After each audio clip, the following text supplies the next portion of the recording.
Em fevereiro de 1992, uma americana que habitava em Paris publicava um livro de um escritor irlandês que vivera em Zurique acerca de um judeu de Dublin. O enredo segue a epopeia grega de Homero. O nome romano do herói de Homero, Ulisses, era o título do novo livro. Foi publicado no dia 2 de fevereiro, o aniversário do autor. A complexa obra de James Joyce constituiu desde logo um enigma para os seus leitores e críticos. Como o próprio Joyce prevera, o enigma iria ocupá-los durante décadas, convidando sedutoramente à sua decifração, mas sem nunca se revelar totalmente. A ação de Ulisses desenrola-se num único dia em Dublin. A escrita sensual de Joyce anima a cidade, envolvendo a sua história, habitantes e os mais ínfimos pormenores. Sons e odores, a textura de uma pedra de calçada ou de um balcão de bar, até os nomes das ruas e freguesias revestem-se de nuances líricas. Diante da coluna de Nelson, os elétricos abrandavam, faziam agulhas, mudavam o trolley, partiam para Black Rock, Kingstown e Torquay, Clonskeagh, Rathgary, Terranure, Park de Palmerston, Alto Rathmines, Sandymount Green, Ring Sandy, Sandymount Tower ou Harold's Cross. O enrouquecido expedidor da Companhia de Carris de Ferro Unida de Dublin anunciava a partida gritando-lhes Rathgary, Terranure, despachem-se, Sandymount Green. À direita e à esquerda, paralelos, a retinir, a tilintar. Um de 2 andares e outro de 1, arrancaram dos terminais, desviaram-se para a linha descendente e deslizaram paralelos. Partida, Park de Palmerston. Joyce escreveu 4 livros mais destacados. Nos curtos episódios de Gente de Dublin e na autobiografia mais extensa, Retrato do Artista Quando Jovem, Joyce vai buscar histórias de deuses míticos, príncipes e reis e transforma as personagens em velhas criadas de quarto, bibliotecários e taberneiros. A ação de Ulisses desenrola-se num único dia. Em Finnegan's Wake, a história condensa-se num segundo de um sonho de um habitante adormecido de Dublin. Enquanto as coordenadas temporais dos romances de Joyce se reduzem, a cidade de Dublin granjeia uma importância e uma intensidade que mais nenhum escritor lhe atribuíra. Joyce imortaliza Dublin. Joyce is actually quintessentially the 20th century urban man, urban writer. And it's the city and the people of the city that are the key element in all his writing, basically. You move from sort of small domestic stories into this larger social scene in a portrait of the artist, and eventually through into Ulysses, into a vast panorama of the whole city and its culture and its history and its music, and the whole 20th century, 19th century city is encapsulated in Ulysses. He used the city and its citizens as the raw material for all of his works. He collected people the way he collected the city itself. He would walk through the city streets and remember everything.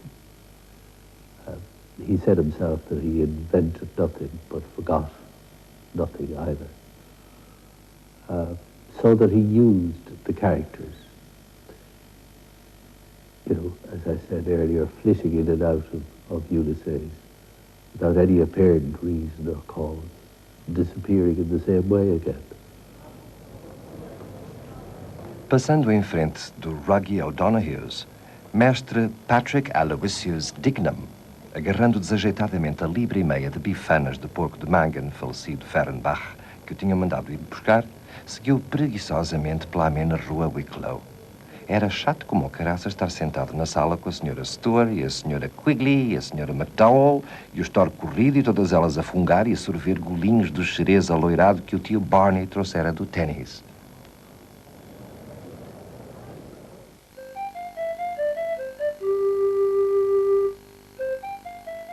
James was born on the 2nd of February 1882 on the south side of the city, the fashionable side, at number 41 Brighton Square. The opening lines of Portrait of the Artist, once upon a time, and a very good time it was. There was a moo cow coming down along the road, and the moo cow that was coming down along the road met a nice little boy named Baby Tuckle. This was James. They moved to a large house in Bray in County Wicklow, and from there, at the age of 6½, James was sent away to Clongowes Wood College.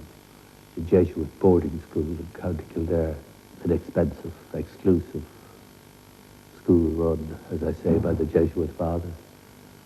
And he was sent there as a boarder at the age of 6, which in itself was fairly traumatic, to say the least of it.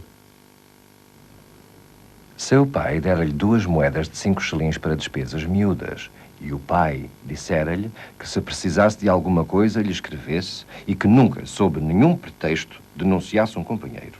Depois, à porta do castelo, o reitor apertara as mãos ao pai e à mãe, com a sua sotaina a esvoaçar ao vento, e o carro afastara-se com o pai e a mãe lá dentro.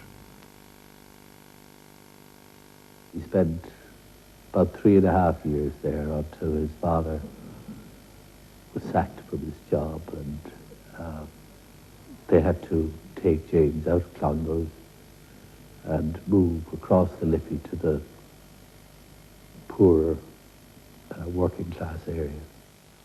John Joyce arrastou a família para uma pobreza ainda maior com o seu passatempo preferido, a bebida, um hábito que o John James iria herdar. Mas James não perdeu a admiração pelo pai. Mais tarde, nos seus escritos, retratou-o afetuosamente e com humor.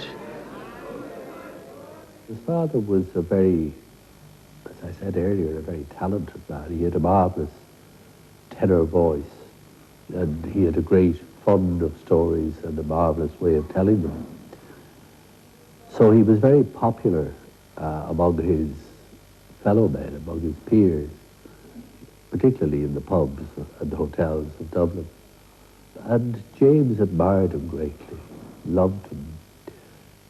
The rest of the family came in time to either hate or just ignore him, but James loved him to the end. And he was obviously a character, a Dublin character. In his book, Portrait of the Artist, through the Stephen Dedalus, James describes his father with a brilliant series of occupations, let's say. In the book, Stephen Dedalus is asked by another character, "What is your father?" And he replies, "A medical student, an oarsman, a tenor, an amateur actor, a shouting politician, a small landlord, a small investor, a good companion, a storyteller, a drinker, somebody's secretary, something in a distillery, a tax gatherer, a bankrupt, and at present a praiser of his own past." And this was John Stanislaus Joyce to a T, really. James himself was certainly spoiled to a degree. He was his father's favourite by far.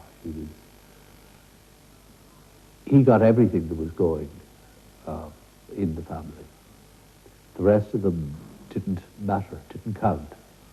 And there were them. My poor unfortunate grandmother had, in the course of quite a short married life, she had 17 pregnancies and 10 children. And the rest of the family got very little except the back of their father's hand. James got anything that was going.